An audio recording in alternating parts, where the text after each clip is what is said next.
네, 매일 정치권에서 쏟아지는 수많은 뉴스의 이면들 대체 왜 그런 것인지 분석, 전망, 팩트 짚어보겠습니다. 정치본색 심층토론 신인규 민심동행 창당주비위원장, 전혜연 우석대학교 대학원 경영교수 함께 하고 계십니다. 안녕하세요. 안녕하세요. 네, 안녕하세요. 네. 지금 뭐 공천 속도전 많이 늦었습니다. 어떻게 보면 한 60일밖에 안 남았는데 부적격자들도 뭐 공천 신청은 꽤 한 것 같고요. 그리고 이제 전략지 논의를 해야 되고, 아직은 뭔가 윤곽이 안 잡혔겠죠? 잡혔나? 지금 뭐 국민의힘 자체도 지금 한동훈 위원장 들어오자마자 사실 윤석열 대통령하고의 갈등 국면이 한번 있었잖아요. 그래서 굉장히 당내가 좀 혼란스러웠고요. 또 하나 포인트는 지금 사무총장이 장동혁 의원인데 이분이 지금 초선이거든요. 그리고 초선도 이 임기를 다 채운 건 아니고 이제 보궐로 들어가신 이제 반쪽짜리 이제 그랬었구나. 보궐로 들어가신 분이에요. 네. 그러니까 참 이게 우려되는 지점이 많이 있죠. 지금 공천이라는 것이 삼지대 때문에 많이 늦어지는 경향도 있고 또 게다가 국회에서 또 김건희 여사 특검법 표결과 또 이게 민감하게 관련돼 있기 때문에 전체적으로 일정은 늦어졌고 또 위기를 관리할 수 있는 노련함은 또 많이 부족한 이런 상태 속에서 이제 조금씩 칼을 빼들고 뭔가 조정을 좀 하려고 하는 국면인데 과연 이 공천의 리스크를 당내에서 잘 관리할 수 있을까? 여기에 대한 상당한 좀 의문이 있는 것도 현실입니다. 그러네요. 예. 그러면서 뭐 공천에서 탈락한 사람들이 막판에 민주당에서 특검법을 재발의할 수도 있는 거잖아요. 그렇다 보니까 지금 특검 시기, 이 처리 법안 처리 시기를 놓고 당내에서도 의견이 좀 분분하다. 왜냐하면 공천에서 국민의힘에서 좀 뭐 약간 탈락을 했던 어떤 이런 사람들이 탈락이 확정된다면 확정된다면 쌍특검법 표결에 들어와서 민주당이 원하는 쪽으로 표결권을 행사할 가능성이 있지 않느냐라는 전망이 나오고 있는데요. 근데 저는 이 부분 좀 유심히 봐야 된다고 생각을 합니다. 왜냐하면은 사실상 그렇게 됐을 경우에 누가 표결에 참여했고 누가 어떻게 했는지를 언론이 봐도 다 추론을 할 수 있지 않을까요? 그렇죠. 그래서 예. 좀 복잡하지 않을까 좀 그런 상황입니다. 그렇고 당장 또 낙동강 벨트가 정말 중량급 인사들이 맞붙을 수도 있겠습니다. 서병수 대 전재수, 그리고 김태호 대 김두관. 뭐 이건 뭐 전국적으로 다 이름이 알려진 사람들인데 현역 의원, 그쪽의 현역 의원이잖아요. 부산 북강서갑의 전재수고, 그다음에 경남 양산을의 김두관인데 그쪽으로 가서 뺏어와라. 낙동강 벨트를 다시 재탈환하자. 국민의힘은 뭐 이렇게 지금 생각을 하고 있는 것 같습니다. 예, 근데 제가 어제 마침 경남에 갔었어요. 아, 그래요? 취재를 예. 좀 해보니까 이게 윤석열 정권 심판론을 좀 프레임을 깨려는 전략이 아닌가 생각이 듭니다. 지금 윤석열 대통령 지지율이 1월 30일부터 2월 1일까지 갤럽 여론조사에서 전국적으로 긍정평가가 29%밖에 안 나왔잖아요. 그렇죠. 예. 그리고 경남도 지금 부정평가가 52%, 긍정이 36%로 굉장히 낮아요. 부울경도.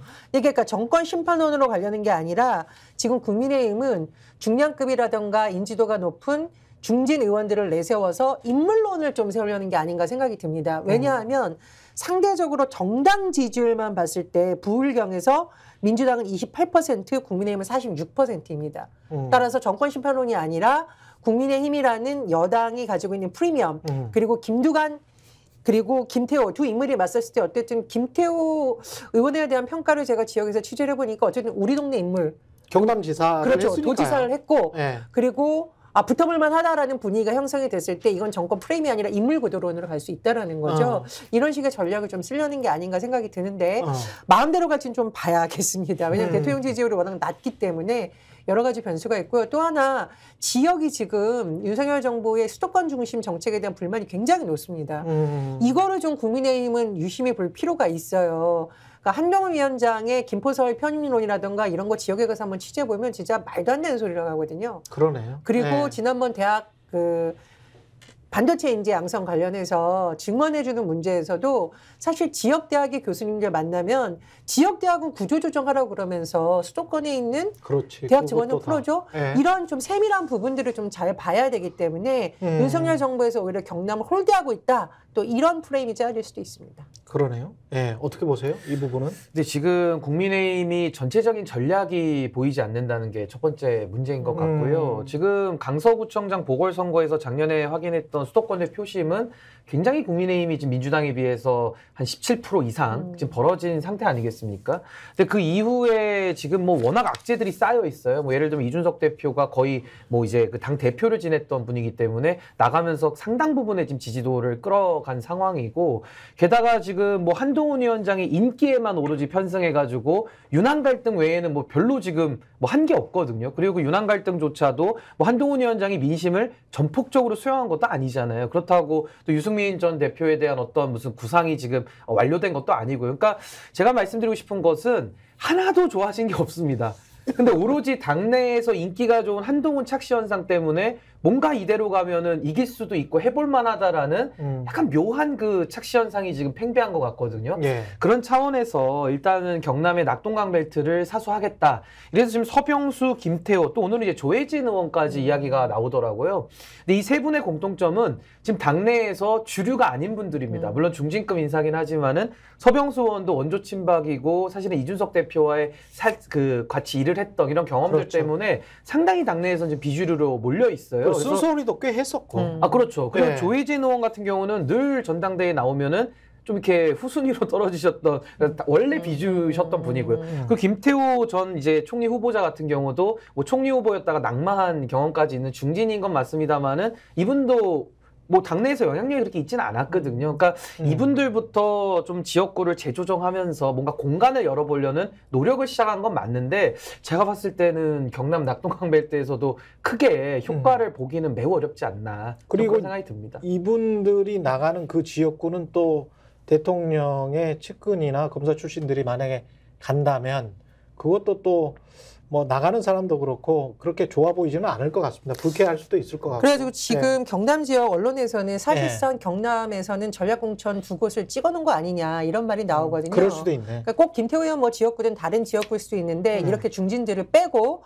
그 지역을 전략공천을 할 것이다라는 여론이 지금 형성되어 있고요. 그럼 그 지역에 누가 오냐? 대통령의 최측근 용산이라던가 아니면 뭐 전인 장차관이 오는 거냐라고 하는데, 근데 대통령 측근들이나 검사 오는 것을 지역들이 이렇게 좋아하진 않습니다. 근데 지금 네. 용산 출신들도 지금 출마하려고 다 경남이나 부산에 내려가 있거든요. 예. 이분들 예비후보 등록하고 이제 빨간 점퍼 입고 돌아다니고 있는데 이분들이 지금 굉장히 불만이 많다는 거예요. 근데 용산 출신들이 이름이 인지도가 아무래도 정치했던 사람들보다는 훨씬 떨어질 그렇죠. 거 아니에요. 많이 떨어지죠. 근데 이 대통령의 지지율이 낮은 상태에서 대통령을 등에 업고 공천을 받았다라고 치면 그러면 대통령을 앞세워서 선거를 해야 될 텐데 그러기도 좀 힘들지 않나요? 그러니까 이분들이- 본인 지지도도 떨어지는데. 그렇죠. 그러니까 경력이나 이런 걸로 네. 봤을 때 지금 이름 거론되는 이런 뭐 3선, 4선 의원들에 비해서 상당히 인지도나 그 경력 면에서 좀 빈약한 것은 사실인데, 이분들이 원래대로 하면은 윤석열 대통령의 좀 후광을 입어가지고 좀 당내에서도 입지를 다지고 그렇지. 또 실제 선거 나가서도 그게 당선으로 연결이 되는 게 원래의 시나리오였을 텐데 이게 지금 다 무너져 내리는 겁니다. 윤석열 대통령의 낮은 지지율, 또 당내에 너무나도 많은 개입들을 지금 대통령실에서 하고 있기 때문에 이것이 대통령의 힘으로 제압이 되면 다행인데 지금은 당내에서 이 기득권들의 반발도 만만치가 않은 상황이거든요. 게다가 이분들이 선거 공보물에 원래는 용산에서 그 집무실에서 사진 한 장씩 다 찍고 나오지 않습니까? 그걸 그대로 써야 되는데 지금은 쓸 수도 없는 상황인 거예요. 오히려 윤석열 대통령 사진을 걸고 나가면 지역에서 워낙 여론이 지금 안 좋으니까, 그래서 지금 용산 출신들이 상당히 지금 용산에 불만이 좀 많아서 여러 가지 지금 의견들을 개진하고 있다, 이런 얘기도 좀 나오고 있습니다. 오늘 당장 용산 출신들 와서 그쪽에 온다고 쳐요. 어떻게 됐어? TV 토론 후보들 같이 붙였을 때 그 후보들이 김건희 여사 문제에 대해서 어떻게 생각합니까? 그러면 뭐라고 대답을 할까? 전 그것도 참 한동훈 궁금하네요. 위원장이 답변하는 거 그대로 긁어서 하지 않을까 예. 싶긴 합니다. 아니 그리고 오늘 뭐 KBS에서 대담 방송이 나가면 대통령의 말 그 이상의 수위로 할 수는 없겠죠. 아니, 네. 당연하죠. 지금 네. 뭐 김건희 여사의 그 특검법 문제로 거의 뭐 이건 덫에 걸린 상황인데 사실은 이 문제를 그냥 덮고 넘어가려고 했었지만 지금 덮어지지도 않는 거 아니겠습니까? 그렇죠. 그렇다고 해서 입장을 내자니 또 용산의 눈치가 너무 보이는 것이고 그래서 이런 거 이제 솔직히 그 가불기라고 소위 부르는 말인데 어찌할 수 없는 상황이 좀 빠져 있는 겁니다. 그래서 이거 해결하지 않으면 아마 총선 때까지는 김건희 총선으로 아마 치를 수밖에 없어서 아마 용산 출신들은 굉장히 곤혹스러운 그런 상황입니다. 근데 김건희 여사의 덫을 풀으려고 비대위원장 세웠는데 비대위원장이 오히려 그걸 다 덫을 오히려 더 만들고 있는 거 아니야? 한동훈 위원장이? 비대위원장 본인도 그 덫에 빠져버렸어. 비대위원장이 네. 비상한 대책을 마련하라고 생각한 게 아니라 비상한 네. 상황을 자꾸 말로 말려고 했는데 덫에 걸렸어. 그러니까 비대위원장이 이제 지금 비호위원장 하면서 네. 사실상 한 몸 아니냐 뭐 이런 식으로 윤석열 대통령과 좀 각을 세우면서 뭔가 좀 민심을 수용하는 모습도 국민들이 아마 기대를 했을 거예요. 아마 한동훈 위원장이 여의도 문법에 좀 자유로운 사람이니까 들어가서 좀 소신 있게 좀 윤석열 대통령하고도 올바른 말은 좀 해야 되지 않겠냐 이런 기대가 있었는데 그게 뭐 3일 천하도 아니고 그때 당시 이제 하루밖에 못 갔기 때문에 비상식 위원장이에요. 비상식 위원장. 아니 여의도 문법과 다르지 않은 것 같아요. 생닭 들고 뭐 황태포 들고 뭐 이러는 거 보면은 약간 좀 그거를 이제 그 일종의 유사 이벤트라고 해가지고 그냥 사진 찍기 위해서 그렇게 하는 거잖아요. 근데 그거 과거에 정치인들이 했던 거하고 똑같은 거를 하면서 본인은 이제 여의도 문법이 아닌 서초동 문법, 국민들의 문법, 시민들의 문법, 동료 시민들의 문법으로 뭐 하겠다 뭐 이런 건데 하는 행태는 뭐 사직에 가서 뭐 어쨌다 저쨌다 무슨 뭐 생닭을 갑자기 들고 그 저분이 평생에 생닭을 한 번이라도 사봤을까 그런 생각이 드는 듯한 포즈로 요즘 시장에 가서 저 생닭 들고 집에서 삼계탕 해 드세요?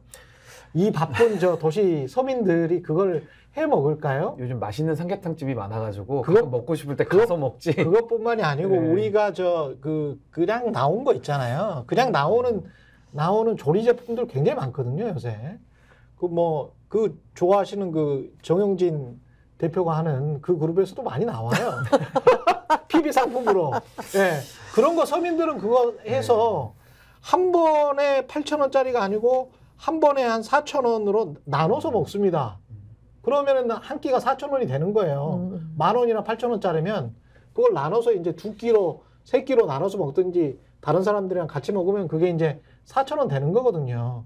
그게 서민 문법이거든. 근데 이제 서민 얘기하시니까 또 스타벅스까지 가는 네. 게 좀 주저되는 한동훈 위원장의 말을 빌리면. 네. 그러니까 저는 한동훈 위원장 보면은 약간 그 반기문 총장하고 네. 정몽준 당시 그 축구협회장 있지 않습니까? 왔다 갔다 해. 예, 그 둘을 좀 묘하게 섞어놓은 느낌이에요. 네. 그러니까 예를 들어 당시 정몽준 후보도 대선까지 출마하면서 인기가 되게 많았잖아요. 네.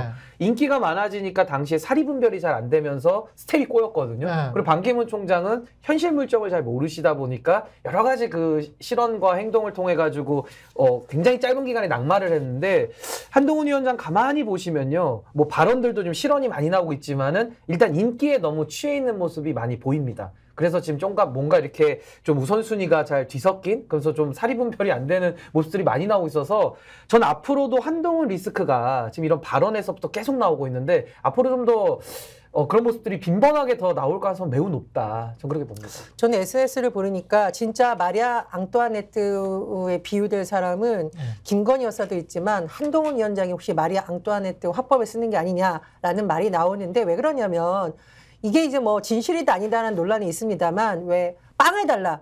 배고프니까 우리에게 먹을 것, 생계를 책임져 달라라는 요구에 케이크를 먹어라. 과자를 먹어라. 브로슈아를 먹어라. 라는 게 마리아 앙뚜아네트의 발언. 그래서 이 발언이 의미하는 게 뭡니까? 국민들이 정말 너무 어렵다고 호소하고 있는데 장난하듯이 말하고 그 민심을 못 읽는다는 거에 국민들이 화가 난 거거든요. 그러니까 이 스타벅스 발언의 본질도 저는 그렇다고 생각을 해요.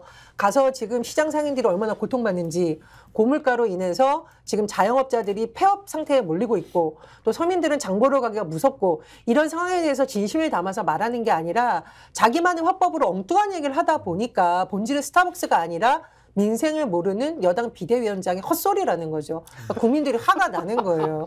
분노 유발자예요, 이 정도면은. 네. 그래서 제가 말했잖아요. 이게 스타벅스냐, 뭐 다른 커피숍이냐가 아니라 이런 점 때문에 화가 나는 거고 이게 한두 번이 아닌 게 제가 두 번째로 김포 서울 편입론도 목련꽃이 어쩌고 저쩌고 하는데 목련꽃이 아니라 낙엽이 져도 이거는 그 기간 내에 할 수 있는 일이 아니에요. 목련꽃 꽃망울은 이미 폈어요. 그러니까 이게 무슨 이미 머금었더라고. 그 한동훈의 마리 앙따네트 화법인가 이게 도대체 무슨 말인지를 모르겠습니다. 집권 여당의 비대위원장이 쓴 말이 어떻게 이렇게 가볍고 무책임한 발언하는지고 제가 찾아보니까 약간 이명박 전 대통령 생각이 나더라고요.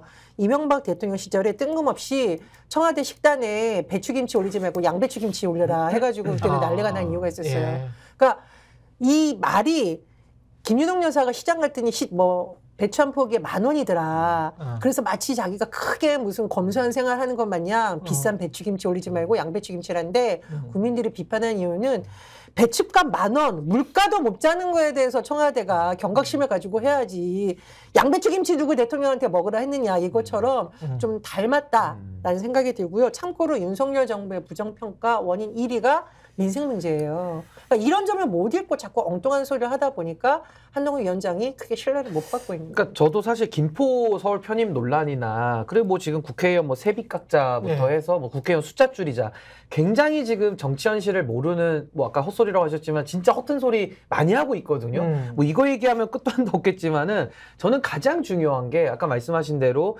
한동훈 위원장이 민생이라는 말을 가끔 해요. 근데 가끔 할 때 국민들이 전혀 와닿지가 않는 겁니다. 아니 입으로는 매일 그동안 법무부 장관 할 때도 민주당 싸우자 이재명 대표랑 계속 각을 세우는 발언만 부적절한 발언만 했던 사람이 이제 와가지고 민생 얘기를 가끔 할 때 그게 와닿겠는가. 전혀 와닿지 않는 본인 거죠. 삶이랑 잘 이게 매치가 돼야 그 이미지가 본인의 이미지가 되는데 본인의 실체는 압구정 현대고 나와서 뭐 사법연수원에 있을 때 엄마랑 뭐 다 받아들인다고 하더라도 엄마랑 같이 서초구입니까? 서초구에 아파트 샀잖아요.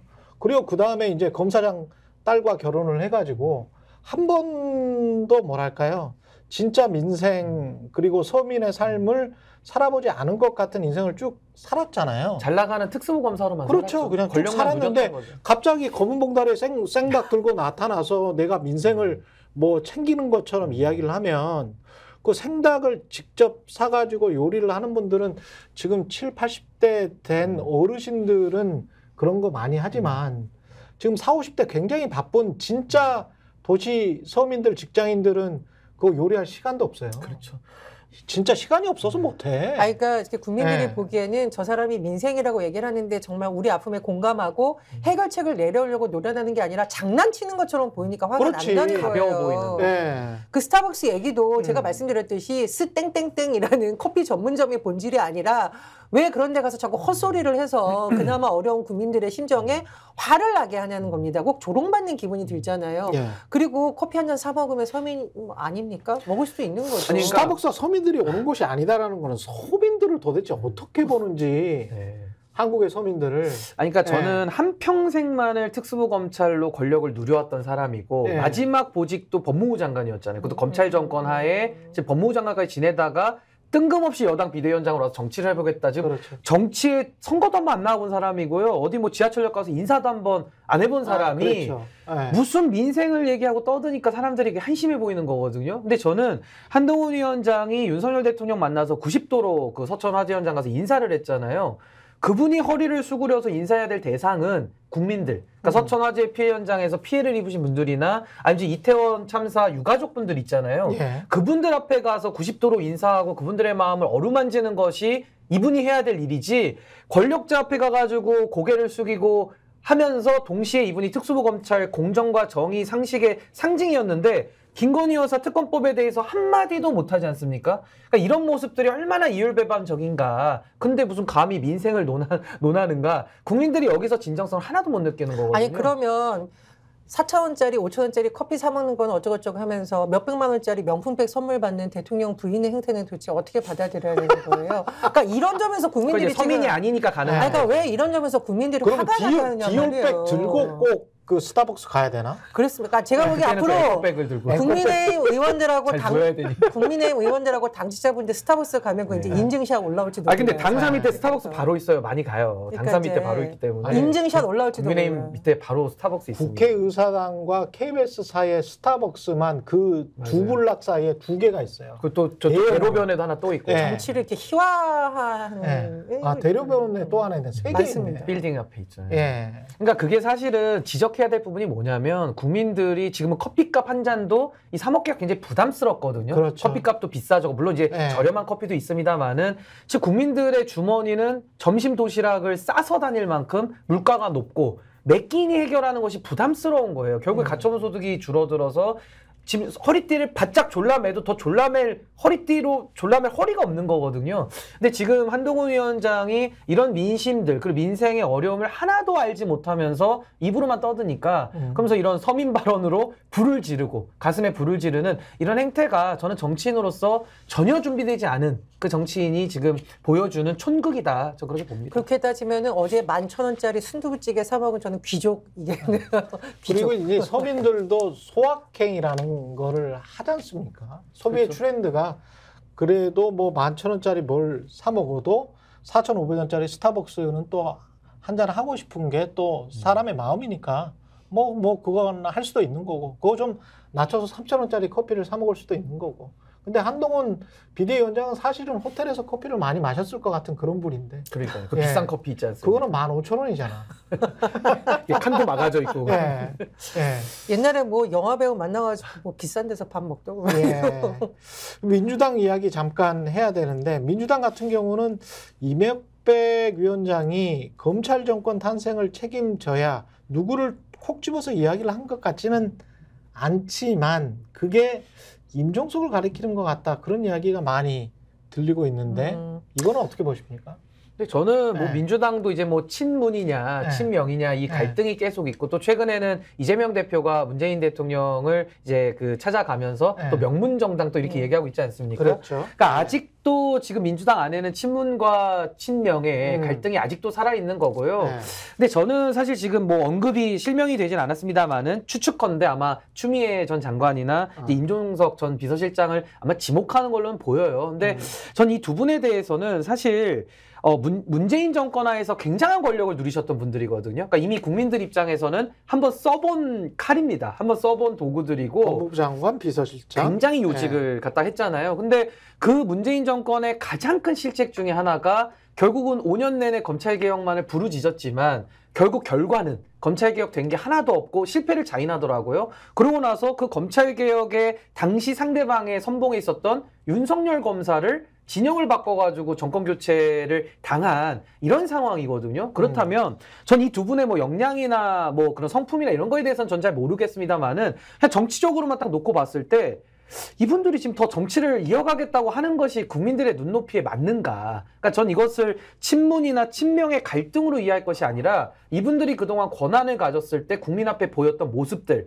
그리고 그걸 통해서 윤석열 정권이 탄생을 한 건 결과값 아니겠습니까? 그 상황 속에서 본인들이 정치를 더 이어가겠다라고 하면은 그게 설명이 돼야 되잖아요. 아니면 윤석열 대통령을 검사장으로 임명하고 검찰총장으로 임명했던 그 과정에 대해서 사과나 뭐 잘못 봤다라든지 뭔가 설명이 있어야 되는데 그런 거 저 들어본 적이 없거든요. 근데 또 정치하겠다고 나와가지고 좀 세월이 지났으니까 잊어버렸겠지 이러면서 나와가지고 정치를 다시 하겠다는 것은 전 매우 좀 모렴치한 거 아니냐. 그리고 국민들은 다 기억하고 있기 때문에 전 이것은 친문 친명의 문제가 아니라 이분들의 정치적 행위에 대한 평가로서 저는 지금 다시 한번 하겠다라는 것이 매우 좀 부적절하지 않는가. 저는 그런 생각 좀 갖습니다. 반론을 제기하자면 문재인 정권이 검찰 개혁을 외쳤지만 검찰 개혁만을 외치진 않았다. 주로. 네, 이제 주로. 코로나 극복도 잘했고 평창 동계올림픽도 잘 치렀습니다만 말씀하신 것처럼 어쨌든 윤석열이라는 검찰총장을 발탁했고 정권 재창출에 실패한 점에 대해서는 민주당 지지층 내에서도 분노와 아쉬움이 있는 거죠. 어쨌든 그 가운데서 주요 역할을 맡았던 인물들이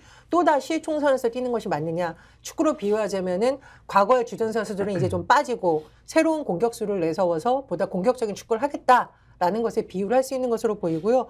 또 지금 당내에서 안 그래도 이낙연 신당 하느니 탈당하니 시끄러운데 공천 문제를 둘러싸고 구주류와 신주류 간의 분쟁이 벌어지면 총선이 얼마 남았는지도 안 왔는데 동력이 떨어지잖아요. 내부에서부터. 그러니까 아예 그런 프레임을 우리는 만들지 말자라는 차원에서 이런 인물들은 좀 알아서 안 나왔으면 좋겠다. 명예공천이라는 표현을 썼더라고요. 근데 이게 명예공천이라는 말이 명예롭게 그냥 안 나왔으면 좋겠다.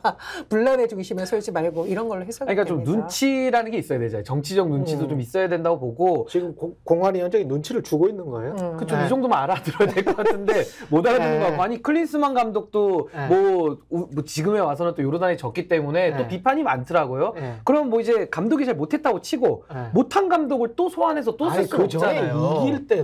그 전에 이길 때도 비판은 많았어. 클린스만은. 예, 클린스만은 그 옹호해 줄 필요가 없어요. 아 그러니까요. 그래서 저는 클린스만 감독 뭐 잘 못했다고 치고 못한 감독을 또 소환해서 또 쓸 필요는 없잖아요. 그러니까 그런 면에서는 전 이 두 분은 아까 말씀하신 대로 좀 눈치를 가지고 정치적 눈치를 가지고 본인들이 좀 물러나는 것이 오히려 한국 정치를 위해서도 좋은 거 아니냐. 저 그런 생각이 듭니다. 근데 저는 추미애 전 장관과 인종석 전 실장에 대한 여론의 결이 좀 다른 측면이 있다. 인종석 전 실장은 어쨌든 대통령 비서실장으로서 역대 정부의 주리이자 최측근 책임자라는 이미지 있는 것 같고 추미애 장관 조금 다른데 다만 추미애 전 장관이 나섰을 때 이게 윤석열 정부 심판론으로 가는 것이 아니라 과거의 어떤 문재인 정부에 대한 일부분 반감을 가지고 있던 사람들의 이걸 다시 살리는 거 아니냐 뭐 여러 가지 좀 다른 측면이 있다라고 봅니다. 그러나 제가 현장에서 봤을 때 추미애 전 장관이 굉장히 강력한 팬덤을 가지고 있는 정치인이다. 우리가 보는 것 이상으로. 그렇죠. 예, 제가 이제 출판기념회 취재를 가봤는데 깜짝 놀랐어요. 전국에서 올라오시고 이분들은 여전히 윤석열 정권에 맞서는 한 명의 공격수로서 추미애 전 장관을 또 인식하고 있는 분들도 있기 때문에 이 두 사람이 같이 거론되면 추 전 장관 굉장히 기분 나쁘실 수 있어요. 근데 추미애 전 장관님만 좀 분류해서 보자면 이분은 조금 그래도 좀 뭐랄까요. 문재인 정부하에서 법무부 장관도 했고 또 당시에 대선을 승리했던 또 당대표 아니었겠습니까? 그러니까 굉장한 혜택을 많이 입었고 그 안에서 역할도 많이 하셨는데 지금에 와서 이렇게 정치를 이어가시는 모습을 보면 뭐 문재인 대통령에 대해서도 막 이렇게 과도한 비판을 하고, 그러니까 좀 정치 행태적으로도 비판받을 부분은 많이 있어요. 그러니까 본인의 책임은 없다는 거거든요. 그러니까 저는 이런 추미애 전 장관 같은 분은 반성과 성찰을 찾아볼 수 없는 정치인이에요. 그러니까 자기는 다 잘했고 모든 게 다 잘못됐다라는 시기이기 때문에 저는 이런 정치인들이 또 한 번 권력을 잡았을 때 대한민국이 과연 그러면 온전해질 수 있겠는가? 또다시 윤석열 사태에 뭐 사태라고 해서 그렇지만은 윤석열 총장을 대통령 만든 이런 과오가 엄청난 과오가 또 반복되지 않으리라는 법이 있는가? 그러니까 전 이분은 반성과 성찰을 그럼 좀 내세우면서 해야 될 것 같은데 높은 팬덤 때문에 그냥 잘했다 해주니까 그냥 진짜 다 잘하신 줄 아는 것 같아요. 그렇다기보다는 그러면 좀 곤란하다라는 민주당의 일부 의원들이 너무 실력이 없으니까 그 의원을 내보내느니 차라리 추미애 전 장관 같은 추다르크가 필요하다라는 여론도 있다라는 말씀입니다. 제 말. 예. 그리고 잠깐만 설 연휴 이 이야기만 좀 하고 마쳐야 될 것 같습니다. 이게 지금 설 연휴 이후에 현역 평가 하위 20%를 통보하겠다라고 하는데 그러면 만약에 그렇게 하면 어떤 의원들이 포함이 될지는 모르겠습니다만은 리스트가 공개되면 탈당을 많이 할 건지 그것부터가 지금 궁금하네요. 저는 근데 탈당이 예상보다 적을 수도 있다고 생각을 합니다. 왜냐하면 탈당해서 갈 데가 없어요. 갈 데가 없어요. 새로운 미래 있잖아요. 새로운 미래. 그 새로운 미래가 지금 한국갤럽 여론조사에서 지지율이 3%가 나왔어요. 그리고 만약 새로운 미래에 강력한 차기 대선 주자, 이제 과거로 치자면 안철수가 예전에 대선 주자로 분리되는 시절처럼 있으면 갈 텐데 지금 탈당을 하면은 다음 선거에서도 그 불이익을 각오하고 나갈 만한 뭔가 있어야 되는데 그게 없고 중요한 것은 본인이 탈당해서 무소속으로 출마해도 지금 같은 프레임에서는 당선될 가능성이 적다라고 보기 때문에 저는 탈당이 있겠지만은 그렇게 대규모는 없을 거다. MBC의 여론조사도 양당으로 다시 결집하는 양상이 나오고는 있던데 어떻게 보십니까? 그러니까 아무래도 삼지대가 국민들의 높은 기대를 받았다가 그 충족을 못 시키니까 당연히 거품이 빠지는 거는 당연한 것 같고요. 저도 교수님하고 비슷한 생각인 게 지금 민주당 안에 있는 지금 하위 20% 분들은 지금 역량이 안 되니까 하위로 나름대로 분류를 한 거 아니겠습니까? 이분들이 나오면은요. 소위 말해 이삭죽기 비슷하게 되는 겁니다. 그래서 별로 이렇게 국민들에게 감동이 없는 그런 탈당이 될 거고요. 또 하나는 민주당 안에서 이낙연 전 대표가 당을 만들 때도 명분이 부족하다, 서사가 부족하다라는 지적이 많았어요. 그랬죠. 이분들은 더더욱 없는 겁니다. 이낙연 전 대표님보다. 그러면 더더욱 없는 마이너스가 마이너스로 더해지면 그냥 네. 마이너스가 나오거든요. 그래서 저도 이분들이 곱해주면 플러스 아니야?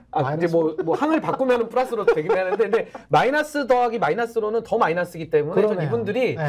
나오는 결단 저도 뭐 극소수가 있긴 하겠지만은 저는 뭐 그런 유의미한 그런 탈당 사태는 저도 없을 걸로 아니 보여집니다. 그리고 하위 평가 20% 받아서 떨어진 게 뭐 이렇게 자랑은 자랑은 아니잖아요. 그 인증하는 게 되게 잘못하면 그리고 네.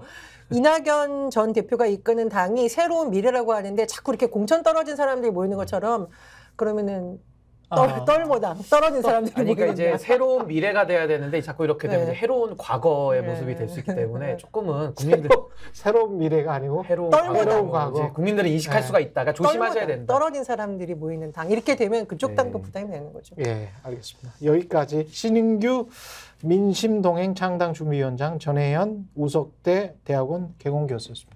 고맙습니다. 네, 감사합니다.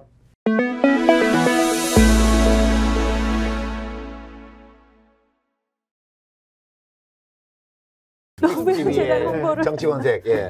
다시 제가 말씀드리죠. 예. 구독, 좋아요는 사랑입니다. 예.